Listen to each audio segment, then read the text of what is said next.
Saya adalah Ketua Program Studi Sastra Melayu. Program Studi Sastra Melayu sebagai suatu lembaga dan wadah pendidikan mengambil peranan memasukkan pembelajaran bersyair dan berpantun di dalam kurikulum Program Studi Sastra Melayu yang dikembangkan dalam mata kuliah jurnalistik budaya. Syair dan pantun merupakan salah satu pusaka warisan terbilang dan istimewa bagi bangsa Melayu yang mesti dipertahankan oleh semua pihak dan perlu diwariskan kepada generasi yang akan datang. Untuk itu, perlu disadarkan kepada semua lapisan masyarakat tentang pentingnya syair dan pantun sebagai salah satu cerminan pemikiran bangsa Melayu, khususnya masyarakat Nusantara. Dalam rangka membina kepahaman dan meningkatkan pengetahuan masyarakat terhadap syair dan pantun Melayu tersebut, perlu diperkenalkan, dipertontonkan, diperagakan, dipersembahkan kepada masyarakat umum dan juga institusi pendidikan. Untuk tujuan tersebut, Program Studi Sastra Melayu sebagai suatu lembaga dan wadah pendidikan mengambil peranan memasukkan pembelajaran bersyair dan berpantun di dalam kurikulum Program Studi Sastra Melayu yang dikembangkan dalam mata kuliah jurnalistik budaya. Di sisi lain, Universitas Sumatera Utara turut mendukung memasukkan mata kuliah berpantun dan bersyair tersebut menjadi mata kuliah wajib universitas yang wajib diambil seluruh mahasiswa Universitas Sumatera Utara, dikategorikan menjadi mata kuliah kearifan lokal. Perkembangan berikutnya, Prodi Sastra Melayu juga memanfaatkan media sosial seperti YouTube, Instagram, dan lain-lain untuk menggembilangkan lagi syair dan pantun Melayu tersebut sehingga diminati oleh generasi kini.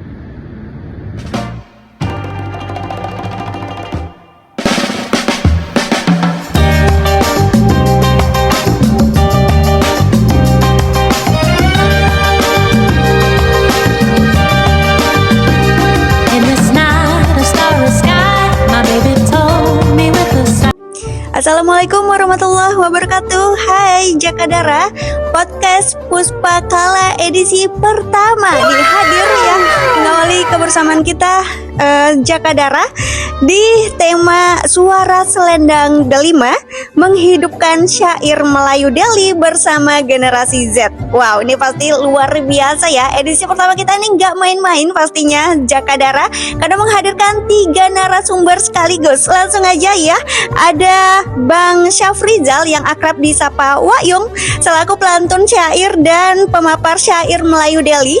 Ada Bu Heli Hayati Nasution SSMSI selaku dosen pengampu mata kuliah jurnalistik. Dan yang ketiga ada Putri Oktarin Nandia, mahasiswa sastra Melayu Universitas Sumatera Utara. Wow, edisi pertama aja udah kayak gini ya, temanya udah luar biasa. Gimana edisi selanjutnya? Tunggu dulu, kita awali dulu ya. Kita sapa-sapa dulu nih para narasumber. Hai, kabar sehat? Alhamdulillah sehat selalu ya. Nah pastinya ini kita ngobrol-ngobrol nih ya seputar Suara Selendang Delima menghidupkan syair Melayu Deli bersama generasi Z. Nah ini kita mau bahas dulu nih ya, Abang Kakak ya kita panggilnya, boleh? Boleh. Oke. Nah ke Wayung dulu nih. Boleh, siap. Abang Wayung gimana nih? Wayung aja lah ya. Biar lebih. Abang kalau Wak tua kali. Oh iya. Bagus Wayung aja tua emang. Ya oke. Wayung, gimana sih sejarah singkat syair Selendang Delima ini? Oke. Terima kasih. Tapi sebelumnya kita ucapkan terima kasih buat adik-adik yang luar biasa. Ya walaupun hendak menebang sebatang kayu ditebang dari Indragiri. Cakep. Ya, luar biasa nih Puak Melayu, adat budaya di Junjung Tinggi. Luar biasa nih anak Melayu nih ya. Ya baik, tapi kita bangga di kesempatan ini. Tapi sebelum nanti tema yang ditanya sebuah Ayu bagaimana sejarah ya, kita bangganya gini, bagaimana anak-anak muda generasi sekarang nih cinta akan budaya. Baik, kalau cerita sejarah mengenai selendang delima, kan bayangan orang selendang gitu kan, betul, dengan buah delima. Iya. Apakah seperti itu? Oh tidak, ada ke situ. Tapi kita coba nanti, sebetulnya ini bisa dikatakan hikayat. Oke. Jadi hikayat selendang delima ini berupa cerita. Jadi ceritanya di masa itu ada satu kampung yang diobrak-abrik lah dari burung Garuda masa itu. Kalau saya dari hikayatnya ini dari Syaribanian, mungkin adik-adik mungkin tahu, nanti buka aja nanti Syaribanian, situ nanti cerita awalnya. Jadi cerita awal seperti itu. Kemudian salah seorang putrinya disembunyikan selama 6 hari gitu dalam ceritanya. Kemudian dalam 6 hari itu setelah di dalam peti disumpahkan tidak boleh makan buah delima gitu karena dilarang. Kenapa? Karena di buah delima tuh udah ada, kalau kita bilang secara mistiknya ada jin lah. Nah, nanti setelah dimakan buah delima tadi memang keinginan dimakan dia juga, maka hamil lah. Nah, jadi dengan catatan itulah dari cerita berkembang nanti cerita Selendang Delima. Selendang Delima ini. Ini dari daerah mana nih, Bang? Kalau kita lihat setahu Ayung ya, ini berkembang dia. Kultur Melayu ini banyak mengakui bahwa ini punya genrenya. Ada dari Langkat mengatakan punya dia. Seperti kakaknya keluarganya di Malaysia mengatakan Sembilan Malam punya juga. Nah, tapi dari sejarahnya Sembilan Delima ini karena dia dikatakan tadi hikayat, dinyanyikanlah berupa syair. Makanya dikatakan syair Selendang Delima. Nanti jangan, kalau Tuan pergi ke pasar, bagus Tuan pergi ke Kampung Hilir. Nah, supaya jangan penasaran, nanti kita bawakan nanti di akhir-akhir. Iya, nanti gongnya nanti ya, tahan dulu, sabar dulu Jakadara ya. Kita pakai pantun ya kan. Apa penasaran juga adik-adik apa yang mau dibawakan abang, sabar ya. Betul, sabar ya. Oke, berarti ini kayak cerita turun temurun, mitologi atau legenda? Dia hikayat. Apa bedanya? Mungkin banyak yang nggak tahu. Jadi gini, sebetulnya cerita tuh kan, kalau syair nih contoh, Serdi waktu kecil dulu dibobokkan. Kalau sekarang kan Nina bobo. Iya. Kalau Timang, anakku sayang. Itu dia seperti lagu. Kalau dulu membawakan dengan syair. Contohnya tadi sedikit aja. Nana, wahailah Serli, kan gitu. Tidurlah sayang. Pejamkan mata, ayah berdendang. Digantung doa dulu. Biar udah terlena kayak mau bobo ya. Nanti setelah bobo nanti dia itu kan ceritanya nanti ada paling tidak 410 halaman kan. Begantung cerita nanti ditahan dulu, besok ditanya anaknya, Mas sambung lagi ceritanya. Baru ditidurkan. Syair kan tadi tertidur lagi itu. Jadi hiburan ataupun untuk mendodoikan sebetulnya, tapi berupa syair dengan irama-iramanya gitu.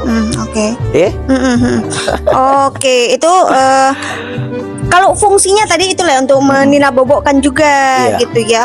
Nah, kalau makna moral sama simbolik di dalam syair Selendang Delima ini apa, Wak Yung? Banyak pertanyaannya. Banyak. Kita bombardir dulu, Wak Yung ya. Iya, kalau Tuan pergi ke pekan Tuan dari Senja, banyak juga pantunnya. Banyak pertanyaan macam ini, Wak Yung kayak mahasiswa. Dikasihlah sama lain dulu, kasih kesempatan sama. Kita kasih dulu ya. Kasihan nanti kalau dari boleh kakap diambil dibelah-belah. Cakep. Kalau Wak Yung terus bercakap, kasihan ya kawan sebelah. Aslinya saja pula kan. Iya. Karena Wak Yung yang ganteng sendiri di sini. Kayak mana nggak ke Wak Yung aja kan? Yang paling ganteng dia sendiri di sini ya kan. Nanti dilompatkan nanti untuk tahap selanjutnya tanya ke Wak Yung. Kasih. Karena ibu udah tanya dia, aku kok ditanya. Iya, aku mana ini katanya kan. Ngapain duduk di sini? Karena kalau ke Wak Yung kita kayak kuliah lagi. Kalau sama dosen ini kita yang takut. Gitu ya. Kita yang takut kayak ditanyain nanti ya. Ilah. Oke, kita beralih ke Bu Mem ya. Kita panggilnya Mem Eli ya, dosen jurnalistik budaya ya. Oke, nah kita mau nanya juga nih Mem, ini pentingnya pelestarian sastra Melayu nih.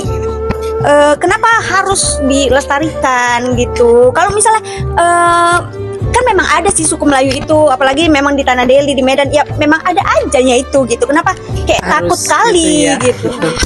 Ya, baik, makasih Mbak Serli. Jadi kalau mungkin bicara ya kenapa podcast ini ada seperti itu. Jadi ini saya sangat apresiasi ke anak-anak muda sekarang seperti yang disampaikan oleh tadi sama Wak Yong gitu ya. Kalau kita bicara kenapa sih harus dilestarikan kembali sastra Melayu, ya kita mungkin lihat dari suku Melayunya sendiri. Suku Melayu itu kan salah satu suku yang sangat terkenal ya, sangat besar juga di Indonesia, punya sejarah yang sangat panjang seperti itu. Nah, jadi kalau kita bicara tentang sukunya sendiri aja sudah punya identitas yang sangat kuat seperti itu.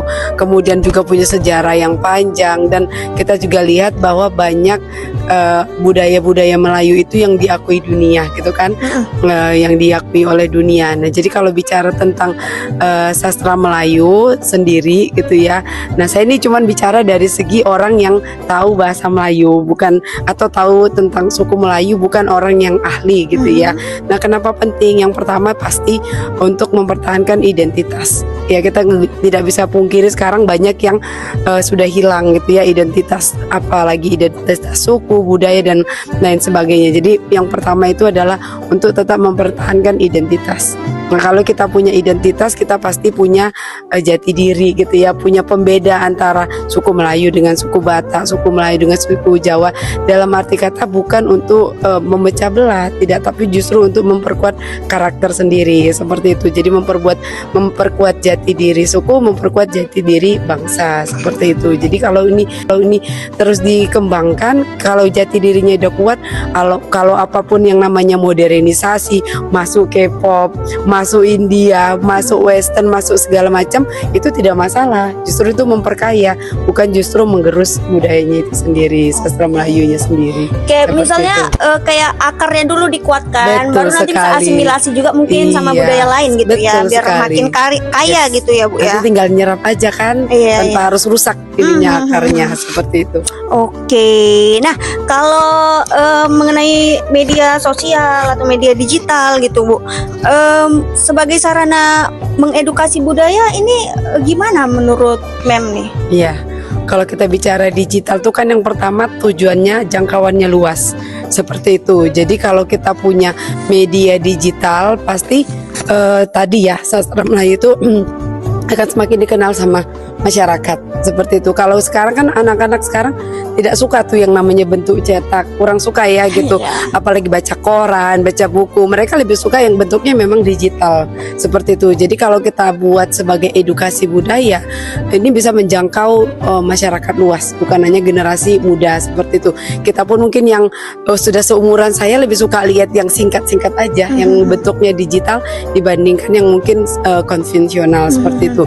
Itu yang pertama. Nah, kemudian kalau bicara kita digital pasti ada interaksi. Jadi orang yang dulu nggak tahu jadi pingin tahu. Kalau kita lihat sekarang kan bentuk yang paling simpel tuh bentuk podcast. Setelah podcast pasti ada komen, ada interaksi. Tanpa Kita harus tunggu nanti ketemu komennya langsung. juga di sini ya. Yes, tentu kita tunggu ya komennya dari para netizen yang khususnya Iya, nih. Jakadara ya. Ya, benar sekali. Jadi interaksinya. Nah, yang ketiga, yang paling penting itu adalah kontennya. Nah, konten digital ini kan mengembangkan kreativitas mahasiswa khususnya seperti itu. Jadi inovasinya, kreativitasnya supaya apa? Supaya konten itu terus menarik gitu. Jadi tidak berhenti. Jadi kan terus-terus mereka akan berpikir apa ya inovasi berikutnya, apa konten berikutnya, apa kreativitas yang mau dikembangkan seperti itu. Iya, contohnya inilah yang kita buat Yes, sekarang ya. betul Kayaknya ini salah sekali. satu mata kuliah yang harus dilakukan ya. Inilah langsung bukti nyatanya gitu ya. Ini Hadir salah podcast satu, ini masih ya. salah satu ya. Masih Oke. banyak yang lain. Yes, betul. Tunggu Wak Yong. tantangan selanjutnya ya kalian-kalian yang di belakang panggung. Oke, kalau untuk karya klasik ya, namanya aja juga udah klasik gitu, kayak hikayat, sastra lama gitu ya. Itu gimana sih menarik generasi muda ini, Gen Z ini, kayak ada ini gitu ya kan, biar tertarik gini, Bu dosen. Betul. Tadi ya sudah saya sampaikan. Berarti kan mereka harus mengemas kontennya gitu ya, dalam bentuk digital pastinya. Kalau apa yang paling disukai, diminati oleh generasi sekarang itu mereka juga harus tahu. Jadi sebenarnya kalau kita bilang mereka tahu needs-nya seperti apa. Kalau tadi saya sempat diskusi sama Wak Yong, kenapa sih nggak dibuat ininya seperti YouTube channelnya gitu kan, atau kalau sekarang yang lagi heboh FB Pro-nya itu kan cuma 1 menit aja gitu kan, tapi kita menikmati dan kita tahu gitu. Nah itu kan juga bukan hanya sekedar promosi, tapi juga ada edukasi di dalamnya seperti itu. Jadi kalau saya dulu yang keluarga saya kebetulan memang ada background Melayu gitu ya, nah saya jadi teringat masa kecilnya saya waktu mungkin saya manggilnya nenek gitu ya, nenek, atau mungkin waktu saya kecil pernah dengar, oh ini waktu kecil kayaknya pernah saya dengar, oh ini rupanya namanya, ya mungkin saya nggak tahu tapi pernah dengar seperti itu. Nah jadi paling tidak bisa apa ya, edukasinya dapat seperti itu. Oke, berarti salah satu caranya melalui podcast Puspakala ini betul gitu ya, sekali. di channel YouTube kita Sastra Melayu, atau juga bisa melalui Instagram juga ya di @malayliteratur22. Yap. Betul ya, follow ya Jakadara, follow ya. juga di subscribe biar nanti ada lonceng notifikasinya untuk yang selanjutnya, episode selanjutnya gitu ya. Oke, nah kita beralih ke yang generasi Z dulu nih ya.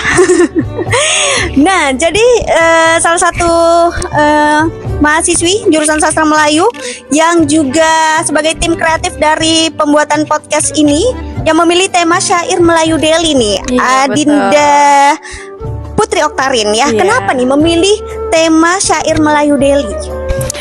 Awalnya itu kan kami nih kuliah di Universitas Sumatera Utara di Tanah Deli nih ya kan Kak. Makanya kami tertarik mengangkat syair Melayu Deli ini ya karena kita berada di Tanah Deli. Dan juga syair Melayu Deli, syair Selendang Delima ini sangat bagus, baik dari segi liriknya, iramanya yang nggak semua orang tahu sama syair ini. Jadi itulah ketertarikan kami untuk mengangkat syair ini, dan juga kami juga punya niat untuk melestarikan dan mengangkat kembali apa syair Selendang Delima ini supaya lebih dikenal lagi khususnya di generasi Z gitu Kak. Jadi itulah tadi alasannya. Oke, menarik ya. Terus relevansinya nih nilai syair dari Selendang Selendang Delima ya bagi generasi Z nih. Mungkin nanti setelah generasi Z yang menonton konten ini akan bisa menambah pengetahuannya dan juga bisa belajar juga ya gimana sih syair Selendang Delima itu. Nanti mungkin akan dilantunkan juga gimana syair Selendang Delima oleh Wak Yung dan juga saya mungkin ya nanti ya. Syair Selendang Delima itu nanti syairnya itu sangat spesial itu menurut saya, dan juga nonton lebih lanjut lagi guys. Nanti akan kalian saksikan gimana irama syair Selendang Delima.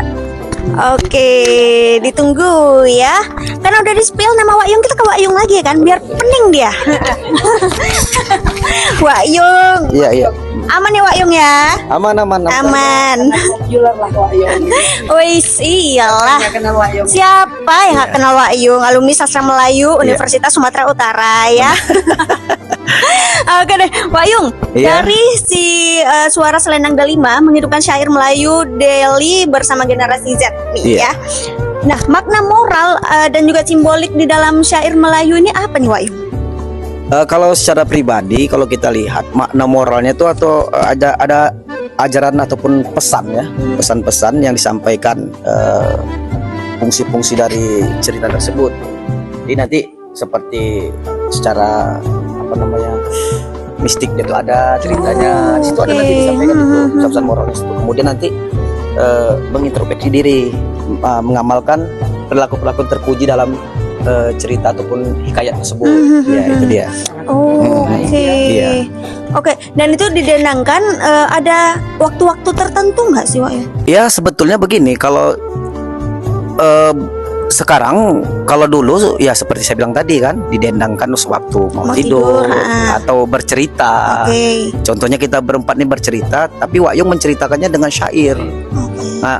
Nggak boleh bilang dulu kan waktu ceritanya ini Selendang Delima mengambil buah delima, enggak, ini diceritakan dengan syairnya, dengan iramanya. Jadi seakan-akan kita bernyanyi gitu. Iya. Kita indahkan syair tersebut dengan irama-irama yang memang mendayu-dayu lah gitu. Ada pantangan nggak Wak Yung atau ritual tersendiri kalau mau melantunkan syair ini? Sebetulnya nggak ada. Nggak ada. Ya, nggak ada batangan. Pantangannya jangan nih lah suaranya hilang aja. Itu nggak bisa kita. Kalau suaranya hilang gimana mau didengar? Iramanya nggak ada.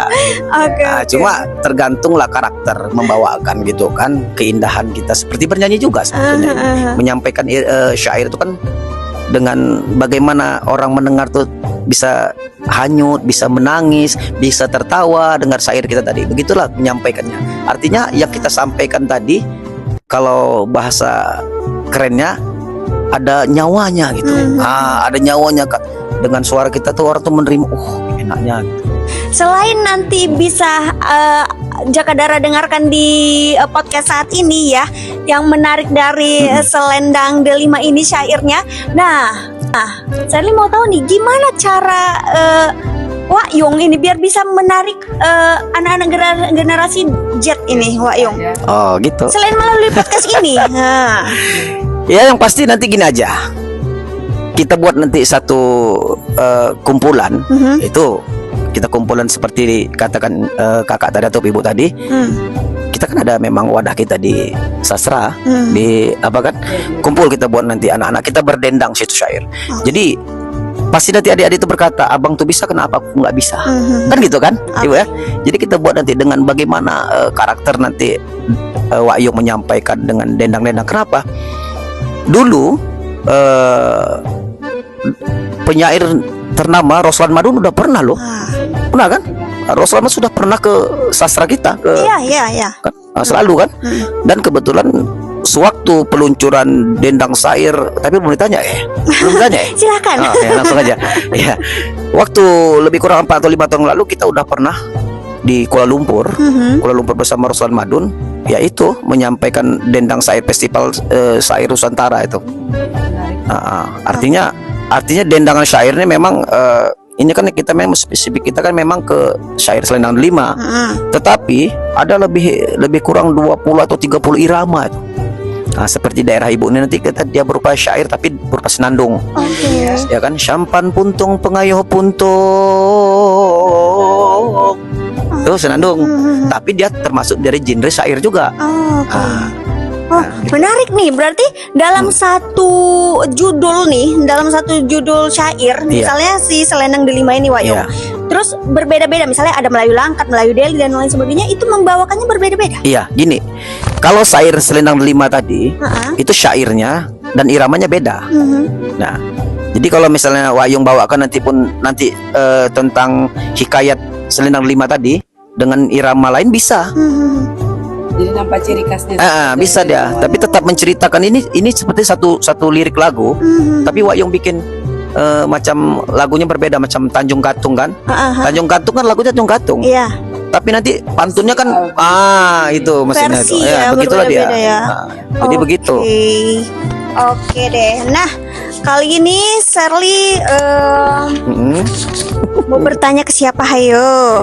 Ke Putri dulu ya. Putri, silakan. Nah, Sally mau tahu nih, pastinya Jakadara juga mau tahu nih ya. Kalau Putri kan memang kuliah di Sastra Melayu USU gitu ya. Jadi memang menyukailah budaya Melayu gitu ya. Kayak mana cara Putri nih sebagai generasi Z untuk meyakinkan orang-orang yang di luar suku Melayu, ataupun mungkin adanya yang di suku Melayu juga, yang dia suku Melayu tapi nggak terlalu interest gitu, nggak terlalu tertarik juga, lebih ke modern gitu. Gimana caranya biar generasi Z itu tertarik gitu untuk mendengarkan Selendang Delima ini atau budaya Melayu lainnya? Oke, itu tadi sih Kak, menurut aku media sosial tadi yang faktor utama pendukungnya, gimana orang-orang bisa percaya dan tertarik nih dengan budaya Melayu. Itu dibuktikan dengan saya sendiri dengan bersyair nantinya di acara-acara seperti kemarin sempat diundang juga sama RRI, bahwa kami dalam obrolan budaya itu tuh membawa syair Melayu Deli juga kan Kak. Jadi di dalam acara seperti itu kan saya mengunggah nih di media sosial saya. Jadi teman-teman saya yang lainnya yang dimana mereka belum tahu apa itu syair Selendang Delima, jadinya jadi tahu setelah melihat postingan saya dengan bukti yang sudah saya lakukan. Begitu. Oke, berarti memang langsung Putri kan langsung terjun nih gitu ya. Betul. Ada perubahan dari orang-orang yang tadinya nggak tahu dan jadi tertarik gitu. Iya betul, ada. Soalnya waktu saya posting di Instagram Story ya, itu tuh ada yang komen, wah bagus bagus banget gitu. Ternyata mereka tuh nggak tahu ternyata itu syair tuh berasal dari daerah saya begitu. Makanya memang media sosial ini punya pengaruh yang kuat untuk memperkenalkan sastra, bahasa dan budaya kita. Jadi Putri yakin nggak sih kalau generasi Z dan generasi seterusnya ini bisa mencintai budaya di tanahnya sendiri? Ya, Yakin nggak? Yakin. Kenapa nggak yakin? Kan itu budaya mereka sendiri ya kak. Kenapa nggak yakin kalau mereka bisa yakin dengan budaya mereka sendiri? Oke, kita ke Wak Yung nih. Kalau Wak Yung yakin nggak sih budaya Melayu, baik syairnya, baik tradisinya itu bisa populer kayak K-pop populer sampai ke Indonesia, Barat populer sampai ke Indonesia. Kalau Melayu nih yakin nggak? Apa cuman di rumpun Melayu aja? Kalau Wayung ya wajib yakin, karena ada prinsip mengatakan mengangkat batang terendam. Kalau Wayung, kalau budaya itu bukan batang terendam, tapi intan yang terendam. Oke. Artinya memang sudah punya nilai. Nah, kalau batang itu kan nggak ada punya nilai. Nah, kemudian diangkat, ya memang dimanapun diletakkan budaya itu memang sifatnya memang tetap mahal. Jadi bagaimana kita meracik supaya yang mahal tadi jadi wah dia. Karena kalau Wayung, prinsip Wayung ini bukan suku Melayu. Wayung berpatok supaya terkenal lagi bangsa Melayu. Bangsa Melayu. Jadi kalau bangsa Melayu struktur kita kemana-mana, ke Malaysia bisa, ke Afrika Cape Town bisa, Cape Town kan ada. Jadi kita sebetulnya yang memperkaya kita tuh budaya kita sendiri loh. Iya. Jangan kita paksakan kepada orang lain, kita kayakan dulu. Bagaimana kita bisa bagaimana membesarkan orang lain, kita besarkan diri kita dulu. Setelah kita besar mampu, kita bagi ke orang lain. Itu prinsip Wayung. Kita mencintai budaya kita dulu yang menaikkan gitu, baru kita mengajak orang lain gitu. Itu ya, dia, Wayung. kita kenalkan. Salah satu dengan cara podcast ini juga kali ya. Iya, sudah pasti. Sudah pasti, ya. Ini kesempatan paling bagus ya buat adik-adik. Nanti mana tahu adik-adik kan termotivasi yang melihat ini kan. Ya mungkin biasalah kalau komentar yang mengatakan baik ada, mengatakan nggak baik. Kalau yang mengatakan baik kita jangan bangga, dan orang mengatakan tak baik kita berusaha supaya baik. Itu aja prinsip kita supaya mau maju. Oke, mungkin bisa nih motivasi nih Wak Yung dari pengalaman Wak Yung nih. Kalau Putri tadi udah membuktikan ya, dia jadi banyak komentar yang jadi menyukai budaya Melayu. Kalau dari Wak Yung ada nggak pengalaman yang bikin jadi orang tuh tertarik gitu, Wak Yung? Ya pertama kalau cerita pengalaman seperti kemarin lah, artinya dengan ilmu kita, kemampuan kita sedikit, ya nggak usah banyak lah, sedikit lah kemampuan kita bersyair, kita sudah bisa melalang buana. Udah pernah ke luar negeri, ke ke Malaysia, ke Thailand membawakan syair. Jadi bagaimana adik-adik dengan bekal sedikit ini kita bisa mampu. Ya contohnya kan Wayung bisa, walaupun sedikit ilmu tapi bisa berkembang dengan ilmu. Wayung dibawa kemana-mana. Wayung ini pergi jalan-jalan sambil memperkenalkan Melayu, nggak ngajak-ngajak awak. Merajuk lah awak. Semananya ini? Awak pun Melayu loh. Jangan ini. Bukan kayu ditetak-tetak. Cakep. Ditetak kuan si kayu jati. Bukan tak mau ngajak. Apa kan nanti marah tuh orang RRI. Ini kan penyiar RRI masalahnya, nanti sibuk ya itu. Bisa lah Wayung atur-atur nanti. Ya nanti. Yang penting kita gini aja dulu. Ini betulan loh Wayung aku mau. Sebelum kita keluar nanti keluar daerah, keluar negeri, kita benahi dulu bagaimana di Fakultas Sastra Budaya kita ini bisa berkembang dan adik-adik termotivasi untuk apa? Kenapa? Mereka nih keluar nanti, sudah saya katakan sama ibu tadi, kalau bisa mereka keluar ini jangan cari kerja, tapi ya, bagaimana membuat kerja, membuat lapangan kerja dengan apa? Ya dengan ilmu-ilmu mereka ini. Nah, seperti saya tawarkan tadi kan kepada adik-adik tadi, pelatihan telangkai nanti kan.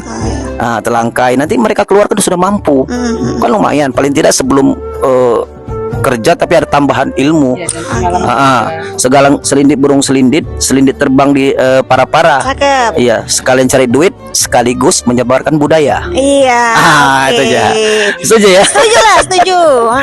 Jadi Stanley tinggal nunggu aja nih ya, boleh. Jakadara ya. Ini digaransi ya, ini langsung ini di ini nih kan direkam gitu ya. Iya, siap nanti insyaallah. Stanley belum nih diajak. Kemana nih Wak Yung? Patani bisa. Patani Thailand ya nanti. Awalnya nanti kita coba nanti ke daerah Tanjung apa aja? Tanjung mana? Tanjung Balai. Bukan Tanjung Balai. Mana? Daerah Batam sana. Jangan Tanjung Gusta. Mana? Daerah Batam sana. Jangan Tanjung Gusta. Tanjung Gusta. Tanjung mana? Iya. Tanjung Pinang. Karena sana regen bagus untuk budaya. Luar biasa di sana. Oke ya. Oke. Ngeri ya, di dar ya Wak Yung ya. Iya, nggak apa-apa. Nggak terduga kan? Siap. Oke. Iya, Shirley kan juga orang Melayu. Ini podcast tentang Melayu di channel YouTube Sastra Melayu juga. Iya. Alumni Sastra Melayu juga. Masa awak nggak diajak ke sana? Gitu. Wajib ya Wak Yung. Iya, Langsung awak tahu dong ya. Kita boleh, biasa boleh. yang ditodong-todong ini yang ini luar biasa viewersnya. Biasanya gitu Wak Yung. Siap. Gitu ya. Oke, kita ke Mem Eli. Oke, Mem Eli. Saya mau tahu nih targetnya dan planning untuk mahasiswa-mahasiswi sastra Melayu ya dalam melestarikan dan targetnya lah apa nih sejauh ini yang mau dicapai nih? Iya. Baik, makasih. Nah, jadi sebenarnya kalau dilihat ini kan bukan pertamanya gitu ya, luaran dari mata kuliah gitu ya. Jadi kalau ini mungkin batch kedua dari mata kuliah ini. Sebelum-sebelumnya juga ada mahasiswa yang membahas terkait dengan budaya Melayu, tapi dalam bentuk digital book seperti itu. Oke. Jadi di tahun ini mereka harus punya inovasi yang beda. Boleh dengan topik yang sama tentang suku Melayu, tapi dengan bentuk digital yang berbeda. Karena kan tadi kita pinginnya bisa digitalisasi, jangkauannya lebih luas, jadi sharing ilmunya juga lebih banyak seperti itu. Nah, kedepannya nanti mungkin ada mahasiswa yang lainnya yang akan join mata kuliah ini punya inovasi yang lain lagi seperti itu. Jadi kita buat apa ya, seperti sustainability, keberlanjutan, sehingga nanti budaya Melayu itu terus berkembang seperti itu. Mungkin saja bukan hal yang tradisional ya Wak Yung, ya bisa seperti yang bentuknya hybrid seperti itu. Jadi tetap mempertahankan budaya Melayunya atau mungkin budaya yang lain seperti itu. Ini kan seperti model ya. Jadi mungkin ada podcast yang khusus Melayu, nanti ada podcast yang khusus mungkin suku yang lain, dan kalau kita kembangkan lagi ada mungkin buku-buku yang terkait dengan Melayu, digital buku bentuk Melayu atau mungkin suku yang lain. Jadi yang kita mau dapat dari sini adalah sustainability, gimana mahasiswa ini bisa melestarikan budaya mereka. Nah, bisa bekerja multidisipliner.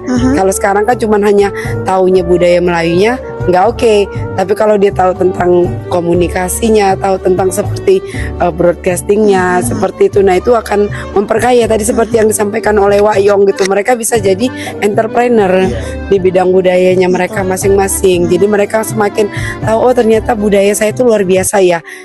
Budaya saya punya A, B, C, D dan segala macamnya. Jadi betul tadi yang disampaikan oleh Wak Yung, bangsanya itu hidup kembali.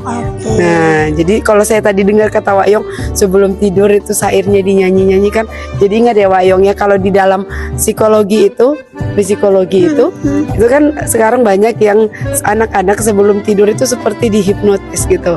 Nah, jadi mereka ingat. Iya. Ada memorinya. Yes, benar. Nanti udah besar teringat dia dan dia bawakan untuk ke anaknya gitu ya. Jadi dia punya long term memory yang ketika nanti dia sudah dewasa atau mungkin sudah lanjut usia tuh kembali lagi seperti recall lagi memori itu. Nah, itu hal yang bagus, apalagi tadi kalau disampaikan oleh Wak Yung, di dalamnya itu ada moral values, nilai-nilai kebaikan. Jadi ketika dia pernah dengar syair itu seperti kalau kita dalam Islam kan kita seperti menghafal Quran. Iya. Nah, itu akan kembali lagi nilai-nilai itu. Nah, jadi secara tidak langsung juga akan membentuk karakter si mahasiswa sendiri, generasi kita sekarang ini seperti itu. Targetnya kayaknya episode keduanya harus ada ya di podcast Harus, ini ya, harus ada ya. Dan yang dipertahankan juga hostnya kayaknya aku lah ya. Boleh. Aku ya, boleh ya. Cuman bayarannya jangan mahal-mahal gitu ya. Ya ampun, ya semua ketodong. Oke deh. Nah, gimana nih kalau kita saatnya mendengarkan ya syair yang ini yang kita tunggu-tunggu Jakadara ya. Ya akhirnya kita akan tampilkan suara selendang Delima menghidupkan syair Melayu Deli bersama Generasi Z yang dibawakan oleh Wak Yung dan juga Putri Oktarin. Silahkan. Ya baik ya. Assalamualaikum warahmatullahi wabarakatuh. Jadi ini ngambil syair Selendang Delima, tapi iramanya dari irama syair nasihat, samanya itu ya kan. Inilah gerangan suatu madah mengarangkan syair terlalu indah, membetuli jalan tempat berpindah. Di sanalah iktikat diperbetuli sudah. Wahai muda, kenali dirimu, ialah perahu tamsil tubuhmu. Tiadalah berapa lama hidupmu, ke akhirat jua kekal diamu. Ya, itu tadi dari Wak Yong yang sudah sangat jago ya menyanding melantunkan syair Selendang Delima. Tapi kalau versi saya, mohon maaf ya kalau nggak bagus karena saya juga masih pemula ya guys ya. Ini syair Selendang Delimanya saya ambil dari informasi Google ya. Dengarlah Tuhan,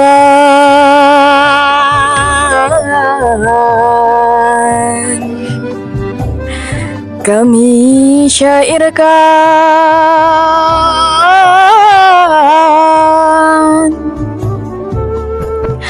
Selendang Delima, nama syairnya.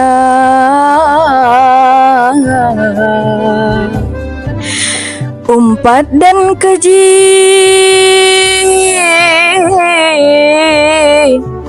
jangan amalkan,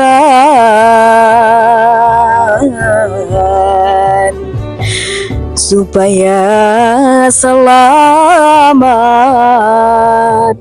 dunia akhirat.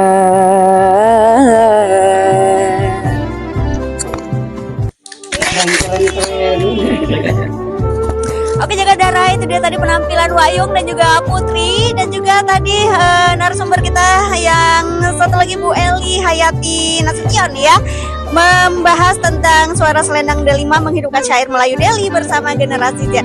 Dengarkan selalu dan saksikan terus podcast kita di YouTube Sastra Melayu Podcast Puspakala. Jadi Jagadara jangan kemana-mana, ikuti dan subscribe ya. Tutup oleh Wak Yong pantun ya untuk mengajak semua Jagadara subscribe. Buat Jagadara semuanya, buat adik-adik kami yang tersayang, tercinta lah ya. Ada satu pantun, bukan emas bukan suasa, Cakep. perak tembaga jadi hiasan. Cakep. Habis rumah hilang pusaka, Cakep. adat budaya jangan digadaikan. Cakep. Hari ini tanam berkisah, Cakep. besok kita tanamkan padi. Cakep. Walaupun hari ini kita berpisah, Cakep. jauh di mata, dekat di hati. Yeay.